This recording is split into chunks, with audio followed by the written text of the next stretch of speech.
নিত্য প্রয়োজনীয় জিনিসের দাম অবিলম্বে কমাতে হবে। শহরের গরিবদের জন্য 100 দিনের কাজ বরাদ্দ করতে হবে। বাজিয়ে দিচ্ছে ওরা। রামনগরে যে স্কুলগুলো আছে এই স্কুলগুলির অবস্থা খুব খারাপ। তার প্রতিবাদ আমরা চাই।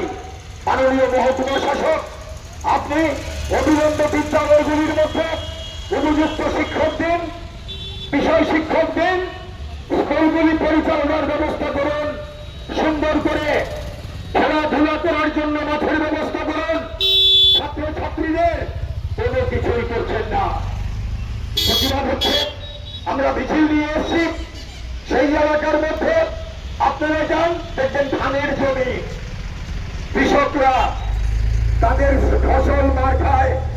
পুরো আগরতলা শহরের জল হাওড়া নদীর একেবারে উপর থেকে বড় পাহাড় থেকে যেই জল হাওড়া নদী বেয়ে আসে বাংলাদেশে ঢুকার মুখে রাজনগরে ফ্লাড হয়। কালাপানিয়ার জল সেখানে ফ্লাড হয় দক্ষিণ রামনগরে। আপনারা জানেন বাংলাদেশে ঢুকার মুখে ফ্লাড হয়, বন্যা। এই বন্যার হাত থেকে সেই এলাকার মানুষকে রক্ষা করবেন কে? সরকার, প্রশাসন, এসডিএম সাহেব, পিএম সাহেব। প্রত্যেকবার সেখানকার মানুষ জলের নিচে চুবা খায়, জলের নিচে ডুবে থাকে। কিছু কিছু বোন আর কিছু চিরা নিয়ে যাওয়া হয়। আজকে বছরের পর বছর যাচ্ছে, এটা সংস্কার করার কোন ব্যবস্থাই নেই। কালাপানিয়ার এই হচ্ছে অবস্থার পরে ফসল যদি মার খায়, ধানের ফসল মার খায়, ফেলে করে শাকসবজি বর্তলা বাজারে রাজনগর থেকে শাকসবজি আসে, সেই শাকসবজি বন্যার জলে ধুয়ে যায়, কৃষক মার খায়। তারপরে আবার যে লাগাবে সেই টাকা নাই।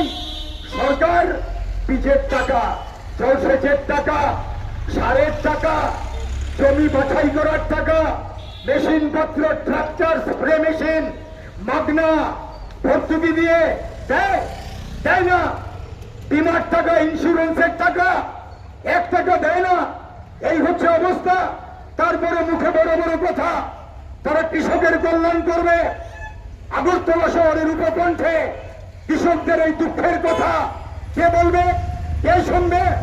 এই রাজ্য সরকারের এটা শোনার টাইম নেই, এই রাজ্য সরকারের এটা শোনার ধৈর্য নেই, এটা শোনার মানসিকতা নেই। কাজে কৃষক বিরোধী সরকার।